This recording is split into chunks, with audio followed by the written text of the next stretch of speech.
Shalom saudara dan saudari yang dikasihi dan diberkati Tuhan.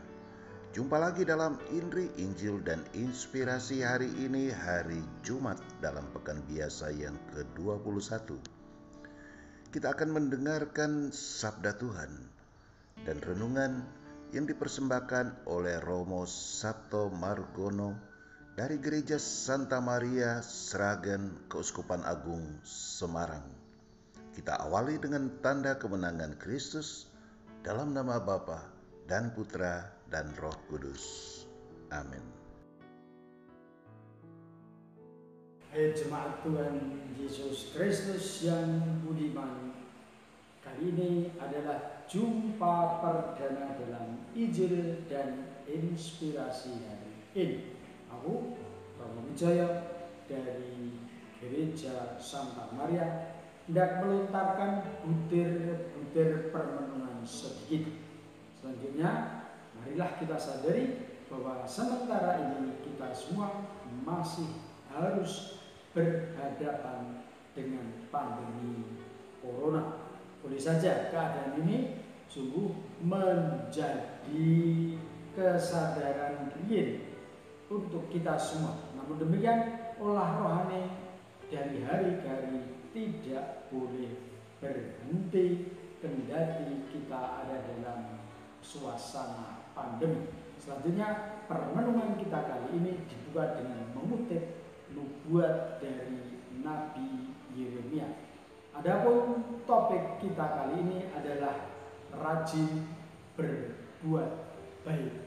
Nah, Yeremia dalam nubuatnya, Yeremia pasal 1 mulai ayat 16 mengatakan demikian. Datanglah firman Allah kepada Nabi, aku akan menjatuhkan hukumanku atas kaum Israel karena segala kejahatan mereka, sebab mereka telah meninggalkan aku dengan membakar korban kepada Allah lain serta sujud menyembah kepada buatan tangannya sendiri. Tetapi engkau ini, anak manusia, baiklah engkau bersiap, bangkitlah dan sampaikanlah kepada mereka segala yang kuperintahkan kepadamu. Janganlah gentar terhadap mereka, supaya jangan aku menggentarkan engkau di hadapan mereka. Mengenai aku, sesungguhnya pada hari ini aku membuat engkau menjadi kota yang berkubu, menjadi tiang besi dan menjadi tembok tembaga melawan seluruh negeri ini, menentang raja-raja Yehuda dan pemuka-pemukanya, menentang para imamnya dan rakyat negeri ini. Mereka akan memerangi engkau, tetapi tidak akan mengalahkan engkau, sebab aku menyertai engkau untuk melepaskan engkau. Demikianlah firman Tuhan.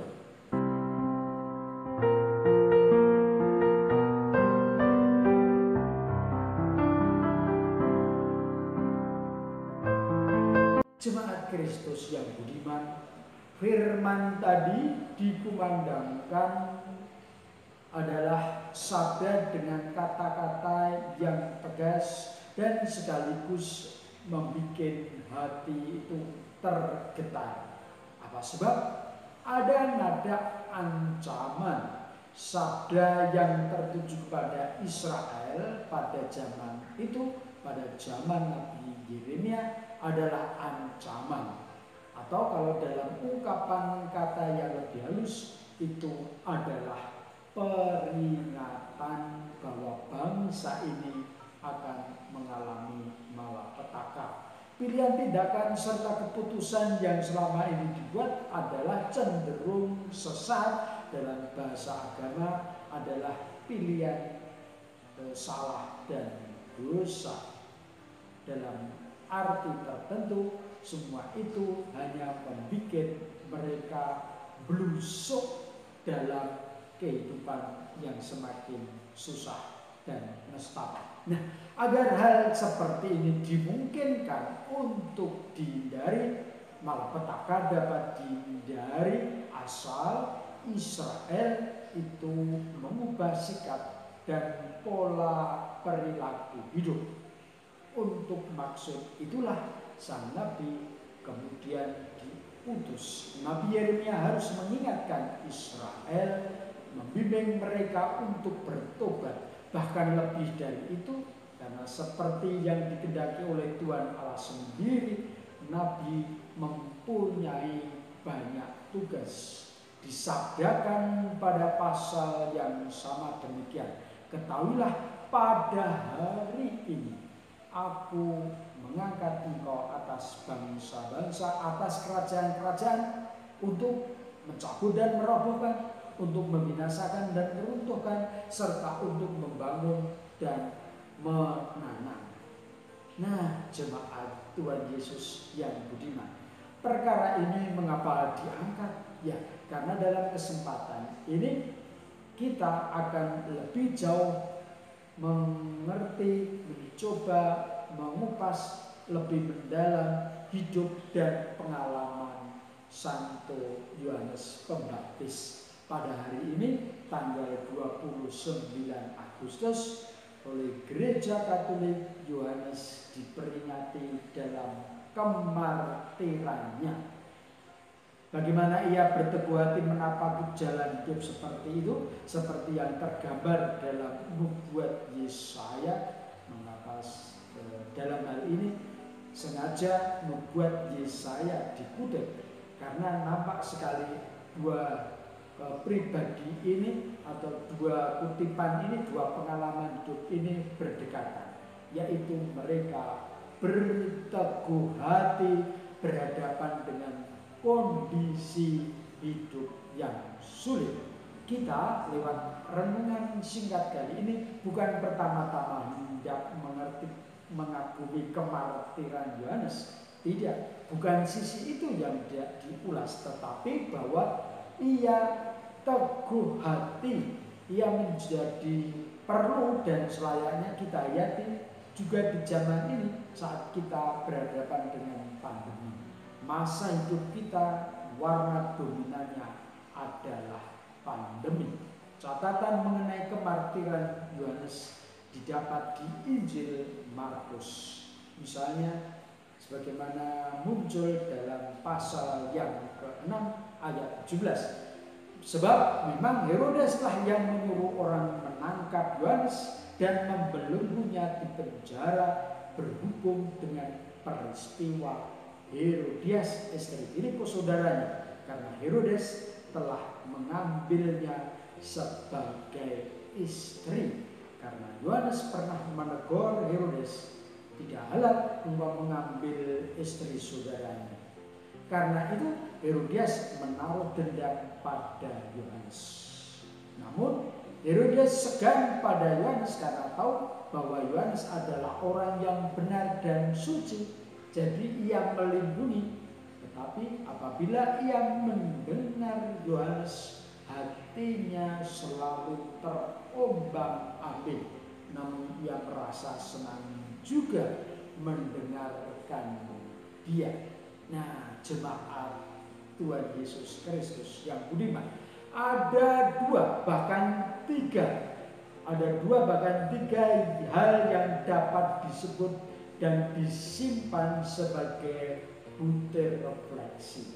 Yohanes telah mengerti, yang pertama, Yohanes telah sungguh mengerti tugas dan perannya selama ini, yakni mewartakan kebenaran dengan tulus. Yohanes pernah menegur Herodes, ia memberi kritik. Itu yang pertama. Lalu yang kedua, ada relasi yang baik antara Yohanes dengan penguasa setempat. Bagaimana ini aku katakan, paling kurang ditandakan oleh ayat yang ke-20. Dikatakan demikian, Herodes segan akan Yohanes karena ia tahu bahwa Yohanes adalah orang yang benar dan suci. Nah, yang kemudian yang nomor 3, kendati hidup sulit, Yohanes tetap berbuat baik. Manakala dicermati kalimat yang tadi, dan imajinasi kita sedikit dikembangkan. Tetapi apabila ia mendengarkan Yohanes, dikatakan demikian oleh Markus, Herodes hatinya terombang-ambing, namun ia merasa senang juga mendengarkan dia. Nampak sekali bahwa kendati samar, Yohanes terus saja berbuat baik, memberi ujangan, memberi nasihat kepada Herodes. Juga kendati ia sudah ada di dalam penjara kerajaan. Nah, apa yang kira-kira membuat Yohanes sedemikian gigih, teguh hatinya, dan terus saja memberikan wejangan kepada Herodes sementara ia ada dalam penjara? Agaknya Yohanes masih mempunyai harapan bahwa Herodes mau mengikuti nasihatnya. Kendati kemungkinan itu agaknya kecil saja, tapi tidak apa-apa bahwa itu terjadi dan Yohanes bertekun. Paling kurang Herodes toh ada kesediaan mendengarkan nasihat serta berulang kali datang kepada Yohanes. Untuk apa? Untuk mendengarkan kata-katanya. Nah, kalau memang demikian halnya, kita pun boleh memetik sebagai pengajaran kita untuk kali ini apa yang sudah dibuat oleh Yohanes. Dia suka mendengarkan, suka memberikan wejangan kepada Herodes, dan di pihak yang lain Herodes suka mendengarkan wejangan Yohanes. Perkara apakah isi pembicaraan itu dijalankan atau tidak, itu kita tahu dalam gilirannya nanti. Semoga halnya yang akan terjadi memang demikian itu. Nah, jemaat Tuhan Yesus Kristus yang budiman, kondisi pandemi yang kita hadapi seperti sekarang ini, kendati dalam banyak hal juga menyusahkan kita, namun mari kita bertekun berbuat baik seperti yang juga dibuat oleh Yohanes. Kebaikan kendati baru sebatas dalam pembicaraan, dalam bahasa orang sekarang baru berwacana, namun saya yakin kalau itu memang mewacanakan sesuatu yang baik, semoga pada saatnya nanti orang menemukan jalan untuk menghayatinya. Nah, sekali lagi, mari kita rajin berbuat baik.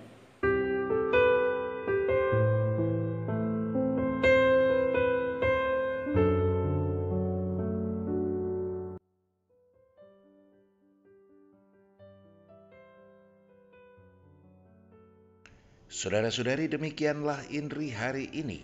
Atas nama kita semua, saya ucapkan terima kasih banyak kepada Romo Sabto Margono. Salam untuk semua umat di Paroki Santa Maria Sragen Keuskupan Agung Semarang. Semoga tetap sehat, penuh semangat dan sukacita.